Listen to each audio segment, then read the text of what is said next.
Hello students, today we are going to discuss about S block elements. S block elements includes alkali and alkaline earth metals. Now first question is, what are S block elements? These are the elements in which the last electron enters into S orbital of the valence shell. These are divided into two groups. Group 1 is called alkali metals and group 2 is known as alkaline earth metals. Here you can see the electronic configuration of group 1 and group 2 elements. Group 1 elements: lithium, sodium, potassium, rubidium, cesium and francium. This francium is radioactive elements, and here you can see the corresponding electronic configuration along with their atomic number is given here. So here only one electron is there in s orbital in group 1, that is in alkali metals. If you look over the group 2, we have the elements beryllium, magnesium, calcium, strontium, barium and radium. So here you can see the two electrons are there in s orbital, or you can say here s orbital is fully filled in case of group 2 element, that is in alkaline earth metal, and in case of alkali metal, that is in group 1, s orbital is half filled. Now the question is, why the alkali metals are named so?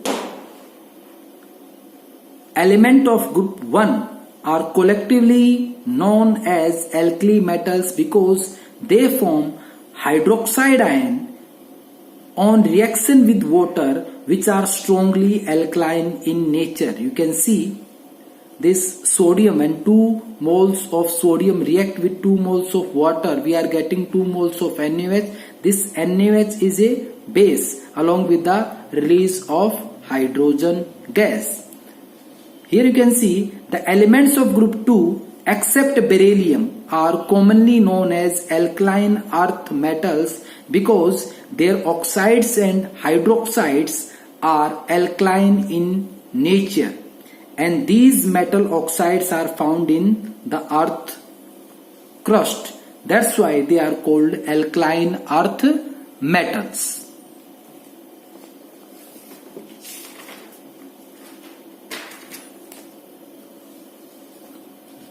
Now if you start with the group 1, that is alkali metals, you can see electronic configuration for alkali metal is in general electronic configuration NS1, physical state soft silvery white, atomic size, or you can say atomic radii largest in their respective periods after inert gas, and you will see that atomic radii increases down the group due to increase, or you can say addition of extra cell, or you can say extra number of cells. That's why down the group you will see there is increase in the atomic radii.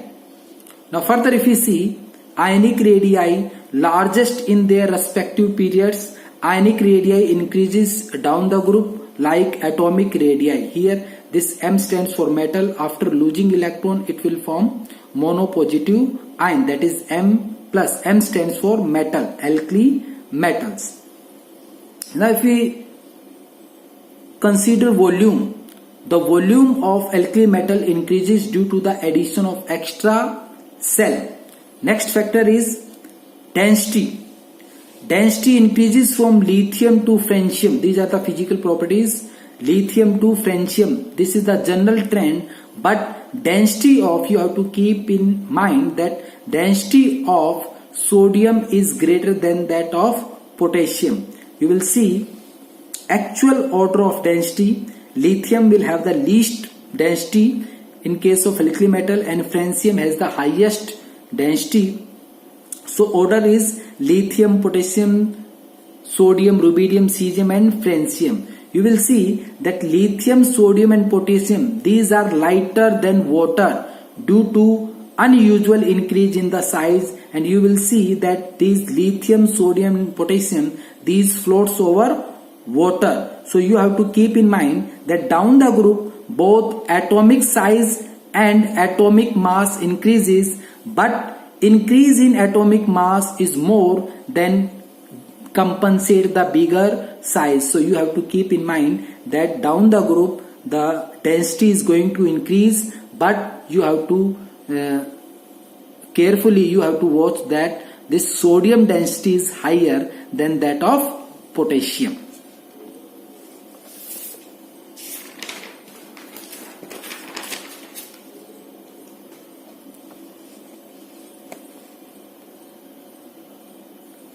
Now if you look over the ionization enthalpy, the first ionization enthalpy, that is IE1, this one stands for the first ionization enthalpy of alkali metal is very low, because they losing one electron they acquire nearest noble gas configuration. Means after losing one electron they will acquire a state of stability which is correspond to the nearest noble gas configuration. So removal of electron is quite easy. You will see that lithium has smallest size. On moving down the group, sodium, potassium, rubidium, cesium has the biggest size. So ionization enthalpy, IE stands for ionization enthalpy, decreases down the group, because on moving down the group atomic size increases. So we have the relationship that ionization enthalpy is inversely proportional to atomic size, means more is the atomic size, lesser will be the ionization enthalpy. And for this reason cesium has the maximum metallic character, because it has tendency to lose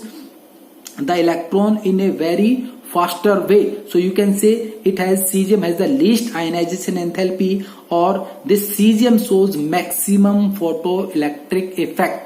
Now if you look over the reactivity means tendency to lose electron. So reactivity is inversely proportional to ionization enthalpy. All are reactive in nature, means all alkali metals are reactive in nature, and the reactivity trend increases down the group. So here you can see this is sodium. When it combined with the oxygen, we are getting this oxygen from air, we are left with this sodium oxide. Further it will combine with the water to form hydroxide NaOH, and further this NaOH combines with the CO2, it will form the sodium carbonate and it will release hydrogen. So this sodium exists in nature in the form of sodium carbonate. This exists in the form of carbonate in nature. You can see sodium carbonate exists in the form of carbonate.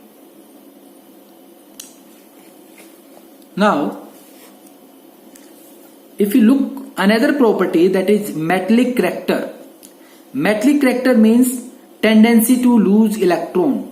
Due to low ionization enthalpy, alkali metals have high metallic character, and the order of metallic character increases down the group, and this is because of the decrease in ionization enthalpy. So we have the relationship metallic character is inversely proportional to ionization enthalpy, and photoelectric effect is inversely proportional to ionization enthalpy. And as we know that cesium, just because of the bigger size, low ionization enthalpy, it has most metallic and photoelectric effect. Next is hydration energy, or you can call it hydration enthalpy. It is the amount of energy released, means here energy will be going to release when 1 mole of iron undergo hydration or surrounded by water. So here you will see that as the size of hydration enthalpy is governed by the amount of attraction between the ions and the water molecule, the attraction are stronger, or you can say stronger the attractions with the smaller size ions. So here lithium has the smallest size, so it will have the maximum attraction. Sodium, you can see sodium has bigger size in comparison to lithium. So here these water molecules, they are going to surround in case of sodium ion as well as in case of lithium ion. So here nuclear force of attraction, because of the bigger size of sodium ion, they are going to decrease, right? That in comparison to lithium. So here you will see that the attractions are stronger the smaller the ions. So here you will see that the hydration enthalpy is inversely proportional to size. Size means here ionic radii, and you will see that lithium, because of the smallest size lithium ion, it will have higher hydration energy in comparison to potassium or sodium. And down the group hydration is the process of hydration is going to decrease.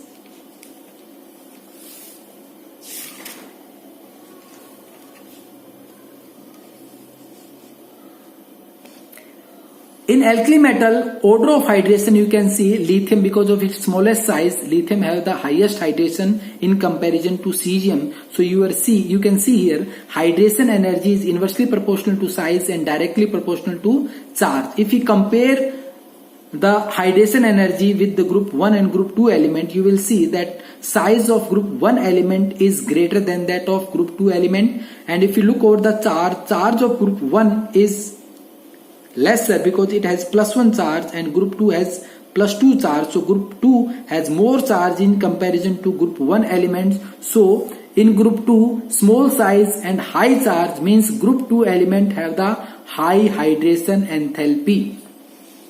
So we have another relationship that size is directly proportional to mobility in water, and you can say size is inversely proportional to hydration energy, or size is inversely proportional to effective size. Now effective size means here size of ions, that is lithium, sodium, potassium ion plus water. So effective size means size of ion plus water. So you have to keep in mind that if we compare the mobility in the non-aqueous solution, then the size is inversely proportional to mobility. But if we consider the aqueous solution, then we have to keep in mind that the size is directly proportional to mobility.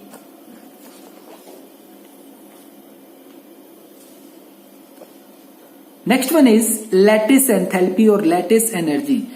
It is what? It is the amount of energy required to break 1 mole of ionic compound into free ions. Here 1 mole of solid is there. This is the lattice energy. It will dissociate it into ions, gaseous ions, M plus gas plus X minus gas. So here alkali metal salt consists of cation and anions which are held by strong electrostatic force of attraction. So lattice enthalpy of alkali metal salts are very high.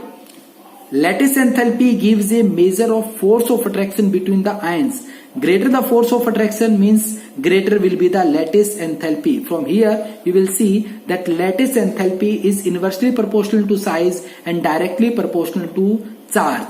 Now we have the 3 types of energy. If you want to break the bond, covalent bond, so we need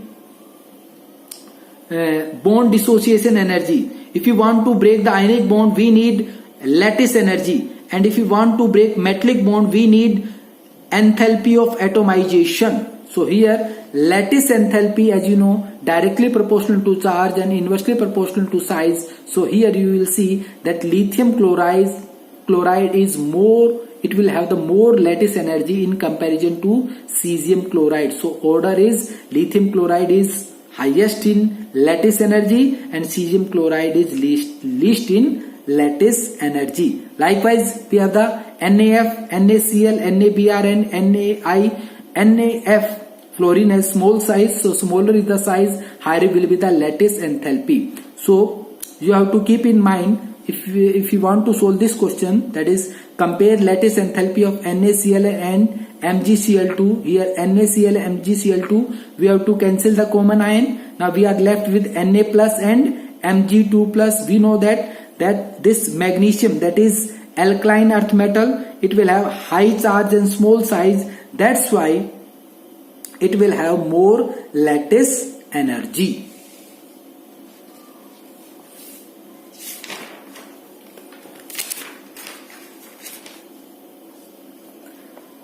Next concept is the solubility, and solubility is associated with the 2 terms lattice enthalpy and hydration enthalpy.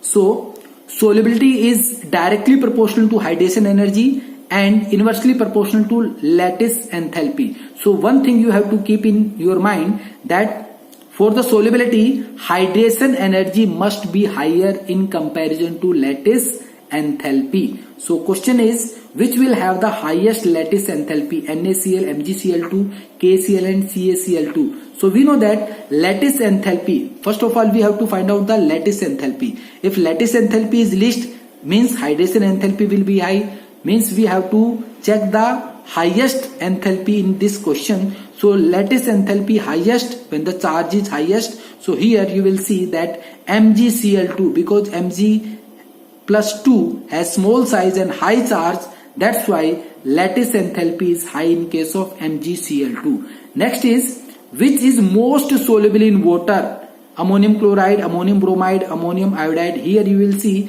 that the cation part is common, so one can cancel the common part and we are left with the anion part, that is chloride ion, bromide ion and iodide ion. So you know solubility is inversely proportional to lattice enthalpy. So iodide has bigger size, means less lattice enthalpy. That's why lower the value of lattice enthalpy, higher will be the solubility. So one can say that ammonium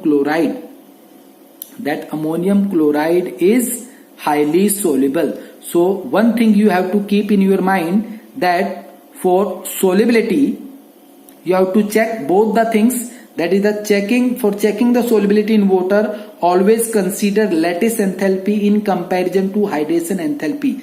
Lesser the value of lattice enthalpy and higher the value of hydration enthalpy, more will be the solubility. But we must know that the solubility depends on both the factors, hydration as well as lattice enthalpy. So I hope you have learned from this video. So thank you so much for watching it. Have a great day.